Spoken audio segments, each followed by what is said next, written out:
தமிழ்ச்சட்ட நேயர்கள் அனைவருக்கும் வணக்கம். இது வரைக்கும் எங்கள் சேனலை சப்ஸ்கிரைப் பண்ணலைன்னா மறக்காமல் சப்ஸ்கிரைப் பண்ணிக்கோங்க. அப்போ தான் நாங்கள் தினம் போடுற பதிவு உங்களை வந்து அடையும். உங்களுக்கு எந்த டீட்டெயிலாலும் நீங்கள் கமெண்ட் செக்ஷனில் கேட்கலாம். நாட் ஒன்லி சிவில் கிரிமினல், நீங்கள் எதுனாலும் கேட்கலாம். அதுக்கான பதிலை உங்களுக்கு சென்ட் பண்ணுறோம். இன்றைக்கி வீடியோக்குள்ளே போகலாம் வாங்க. So trial of summons cases part 1.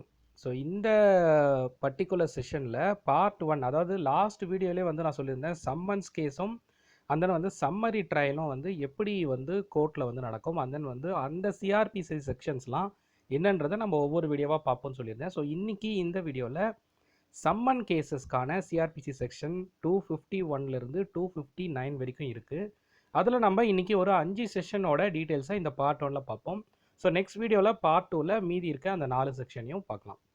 So நான் ஆல்ரெடி சொன்ன மாதிரி ஒரு ட்ரையல் ஆரம்பிக்கிறதுக்கு முன்னாடி ஒன்ஸ் கம்ப்ளைண்டர் போலீஸ் ஸ்டேஷனில் கம்ப்ளைண்ட் கொடுத்ததுக்கப்புறமோ இல்லை போலீஸ் சூமோட்டோவாக ஒரு காக்னிசன்ஸ் ஆஃபென்ஸை வந்து எடுக்கிறாங்களோ, பட் வாட் எவர் அந்த எஃப்ஐஆர் ரைஸ் பண்ணதுக்கப்புறம் அதுக்கான சாட்சிகள், ஆவணங்கள், கன்ஃபெஷன் எல்லாத்துக்கும் அப்புறம் கோர்ட்டில் சார்ஜ் ஷீட் சப்மிட் பண்ணப்படுது. ஸோ அதன் அடிப்படையில் எதன் மூலயமா இந்த கேஸ் வந்திருக்கு, ஆன் போலீஸ் ரிப்போர்ட்டா இல்லை கம்ப்ளைண்ட்டா, எதற்காக வந்திருக்குன்றதை ஜட்ஜி வந்து அனலைஸ் பண்ணி ஒன்ஸ் கேஸ் வந்து கமிட்டல் ஆனதுக்கப்புறம் இந்த ட்ரையல் வந்து ஸ்டார்ட் ஆகும். ஸோ ட்ரையலில் பனிஷ்மெண்ட்டோட விகிதம் இருக்குது. இப்போ வந்து பார்த்திங்கன்னா சம்மரி ட்ரையல் லெஸ் தென் 6 மந்த்துக்குள்ளே இருக்கிற பெட்டி கேசஸ் ப்ளஸ் லெஸ் தென் 6 மந்த்துக்குள்ளே இருக்க அந்த வழக்குகள் எல்லாம் சம்மரி ட்ரையலில் இனிஷியேட் ஆகி அதுக்கான ட்ரையலை வந்து ஸ்டார்ட் பண்ணுவாங்க.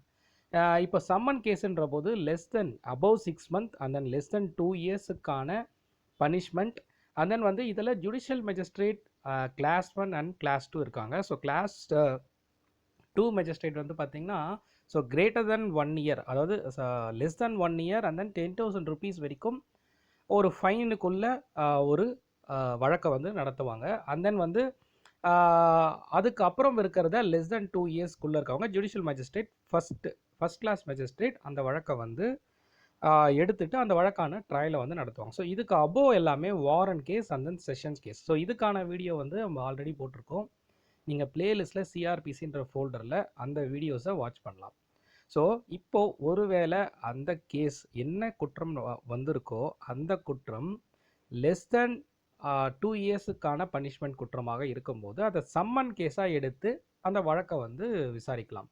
ஸோ ஜுடிஷியல் மேஜிஸ்ட்ரேட் செகண்ட் கிளாஸாக இருந்தாலும் சரி, ஃபஸ்ட் கிளாஸாக இருந்தாலும் சரி, அதற்கான கேஸோட சாராம்சம் என்ன, சார்ஜஸ் என்ன மாதிரியான அஃபென்ஸுன்றதை பார்த்து அந்த கோர்ட்டில் இந்த வழக்கு வந்து நடக்கும். இப்போது சம்மன் கேஸுன்னு சொல்லும்போது நம்ம செக்ஷன் 251ல் என்ன சொல்லியிருக்காங்க பார்த்தீங்கன்னா, substance of accusation to be stated. அதாவது இப்போ குற்றம் சாட்டப்பட்ட நபர் இருக்கார், அவருடைய என்ன சார்ஜஸ் இருக்கோ அந்த குற்றச்சாட்டை வந்து வரைதல், அதுக்கான டீட்டெயில்ஸை வந்து கேப்சர் பண்ணுவாங்க. இப்போது எய்தர் அக்யூஸ்ட் வந்து பெயிலில் இருந்தாலும் சரி, இல்லை ஜெயிலில் இருக்காருன்னா ப்ராட் பிஃபோர், பெயிலில் இருக்காருன்னா சம்மன் அனுப்பிச்சு அதன் பேரில் அப்பியர் ஆகிறது.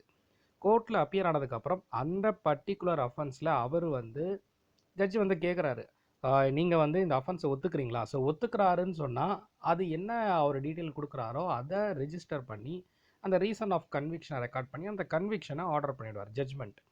ஸோ இதுக்கு வந்து ஒரு ஃபார்மல் சார்ஜ் மட்டும் ரெடி பண்ணால் போதும். அதை ரெடி பண்ணி, ஏன்னா அவரே ஒத்துக்கிட்டன பேரில் அவரை வந்து கன்விக்ஷன் பண்ணிவிடுவாங்க. ஒருவேளை அவர் வந்து ஒத்துக்கலை, ட்ரையல் வந்து ஸ்டார்ட் ஆகுதுன்னு சொன்னால் ஸோ நெக்ஸ்ட்டு ப்ரொசீடிங்ஸ் வந்து ஸ்டார்ட் பண்ணுவாங்க. ஸோ இது 251ல் இதுக்கான டீட்டெயில்ஸு. 252ல் பார்த்தீங்கன்னா conviction on plea of guilty. So அவரே வந்து ஒத்துக்கிறாரு, குற்றம் பண்ண அக்யூஸ்டே வந்து நான் செய்தது வந்து இந்த அஃபென்ஸ், அதாவது 350 326 போட்டிருக்கீங்க, கிரேவியஸ் ஆக்ட் போட்டிருக்கீங்க, அது அந்த குற்றத்தை நான் வந்து செஞ்சேன், சாட்சிகள் யாரெல்லாம் சொல்லியிருக்காங்களோ அது எல்லாமே உண்மை தான், அதை வந்து நான் ஒத்துக்கிறேன் அப்படின்னு சொன்னார்னா அப்போது அக்யூஸ் ப்ளீட்ஸ் கில்ட்டி அப்படின்னு சொல்லி அதுக்கான ரீசன் ரெக்கார்ட் பண்ணி இமீடியட்டாக மேஜிஸ்ட்ரேட் வந்து conviction of the accused. And then 253ல் வந்து பார்த்தீங்கன்னா conviction on plea of guilty in absence of accused in petty cases. So இப்போ வந்து ஒருவேளை அந்த கேஸ் வந்து ஒரு பெட்டி கேஸ், இப்போ லெஸ் தென் 3 மந்த்துக்கு கொடுக்க வேண்டிய ஒரு குற்றமாக இருக்குது. அப்போ அந்த குற்றத்தை வந்து அவர் வந்து பண்ணியிருக்காரு. இந்த சமயத்தில் அவரை ஆஜர் ஆக சொல்லி அவருக்கு சம்மன் அனுப்புகிறாங்க. ஸோ ஸ்பெஷல் சம்மன்ஸ் இருக்குது இன் கேஸ் ஆஃப் பெட்டி கேசஸ். அந்த சம்மனில் ஒருவேளை அந்த குற்றம் சாட்டப்பட்டவர் ஆஜர் ஆகினாலும் சரி, இல்லை ஆகாமல் அவரோட ப்ளீடர் வந்து ஆஜராகினாலும் சரி, அப்போது இன்கேஸ் அந்த கன்விக்ஷன் எதற்காக அந்த குற்றத்தை அவர் மேலே சாட்டப்பட்டதோ அதை அவர் ஒத்துக்கிட்டாரு, இல்லை அந்த அஃபென்ஸ் போடப்பட்ட அந்த வழக்கில் தீர்ப்பு வந்து அந்த அக்யூஸ்டு அவர் தான் செஞ்சிருக்காரு ஊர்ஜிதமாச்சுனாலும், ஒருவேளை அது ஃபைன் மட்டும் உள்ள குற்றமாக இருந்தால் அவருடைய அட்வொகேட்டே வந்து அதற்கான ஃபைனை வந்து இன்கேஸ் வந்து அக்யூஸ்ட் வந்து ஆஜர் ஆகாமல் அந்த ஃபைனை கூட செலுத்துறதுக்கான ப்ரொவிஷன் வந்து இதில் இருக்குது. ஸோ அதுதான் வந்து இந்த செக்ஷன் 253ல ஒரு இம்பார்ட்டன்ட் லைக் வந்து பெட்டி கேஸுக்கு ஆல்ரெடி நிறைய பேர் கேட்டிருந்தீங்க, பெட்டி கேஸ் வந்து எப்படி வந்து அதுக்கான டீட்டெயில்ஸ் வந்து இருக்கும் கோர்ட்லன்ட்டு. சில கேசஸ் ஒன்லி ஃபைன் அந்த மாதிரி வழக்குகளாக இருந்தால் இது வந்து சூட்டபுளாக இருக்கும். இல்லைனா வந்து கண்டிப்பாக அக்யூஸ்ட் ஆஜராகணும், அதற்கான விஷயத்தை கேட்கணும். ஒருவேளை அக்யூஸ்ட் ரிலீஸ் ஆகிற மாதிரி இருந்தால் அப்போ ஆஜராகலனாலும் அவரோட ப்ளீடர் வந்து அந்த என்ன அறிக்கை ஜட்ஜ்மெண்ட்டில் கொடுக்குறாங்களோ அதை வந்து இன்ஃபார்ம் பண்ணுவார். ஸோ இது வந்து 253. 254ல் வந்து பார்த்தீங்கன்னா procedure when not convicted. In case அவர் வந்து கன்விக்ஷன் ஆகலை, எவிடன்ஸோ இல்லை மேபி வந்து காரணம் வந்து ப்ராப்பரான எவிடன்ஸ் ஆகாமல் இருக்கலாம், இல்லை சம்மன்ஸ் வந்து இன்னும் இஷ்யூ பண்ணி அவர் அப்பியரன்ஸ் ஆகாமல் இருக்கலாம், இல்லை அவருக்கான எக்ஸ்பென்சஸ் விட்னஸுக்கான எக்ஸ்பென்சஸ் வந்து கோர்ட்டில் வந்து பே பண்ணாமல் இருக்கலாம்.